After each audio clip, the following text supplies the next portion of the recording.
Вернемся на производство, теперь нефтянка. В четверг президент «Лукойла» Вагит Аликперов представил новому руководителю республики Сергею Гапликову деятельность «Лукойл Коми» на Яриге и заявил, что компания ни на рубль не намерена сокращать свои инвестиции в регион. Отдельно стороны обговорили перспективы расширения социального партнерства. Репортаж Евгения Ракина.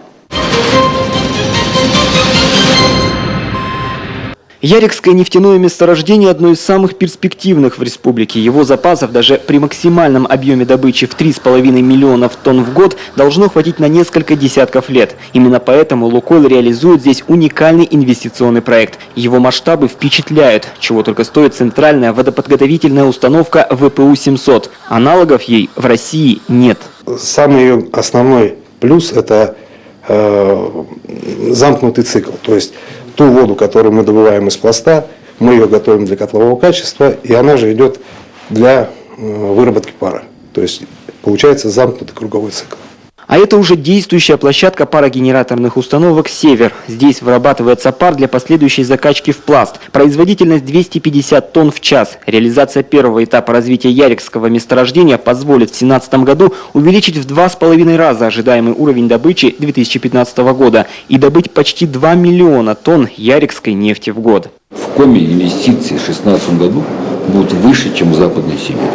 То есть и мы при сокращении нашей инвестиционной программы мы с республики Коми ни одного рубля не сняли инвестиций из тех, что запланировано.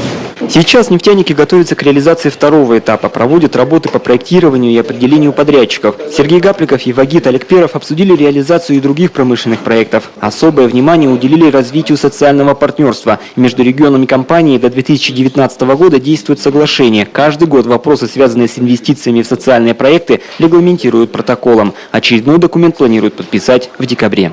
Компания действительно стабильная. Основные принципы – это партнерство, это невмешательство, конечно, в деятельность компании, это очень важно. Вот там, где не можем помочь, по крайней мере, не мешать.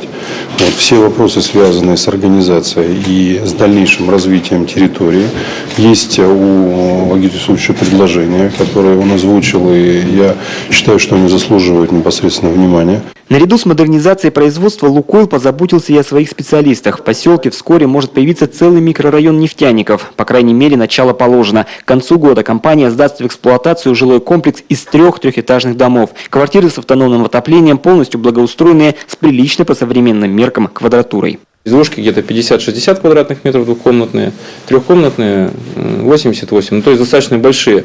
Причем почти в каждой квартире есть по 2 лоджии, то есть что достаточно тоже интересно и удобно. Вот, то есть квартиры оснащены мебелью, еще раз, да, то есть всем необходимым оборудованием, холодильники, стиральные машины, бытовая техника. Строительство нового микрорайона могло бы существенно решить проблему ветхого жилья в поселке. И в этом смысле опыт «Лукойла» заинтересовал власти республики. И нам совместными усилиями, в том числе привлекая федеральные ресурсы, повышая уровень ответственности, стоит, так сказать, особо обратить на это внимание и постараться, конечно, не сразу, но в течение определенного времени, за ближайшую пятилетку, конечно, кардинально изменить в этой, значит, сфере ситуацию. Люди жили, живут, работают, должны быть стабильны, уверены, получать зарплату и иметь человеческие условия.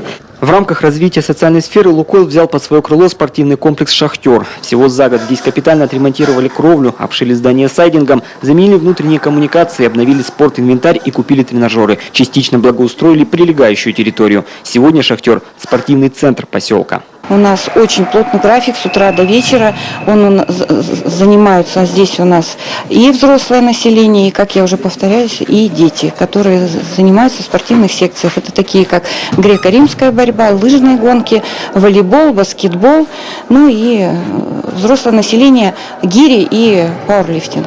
Весной завершат асфальтирование беговой дорожки, установят ограждение, заменят уличное освещение. В планах также обустройство универсальной игровой площадки с резиновым покрытием.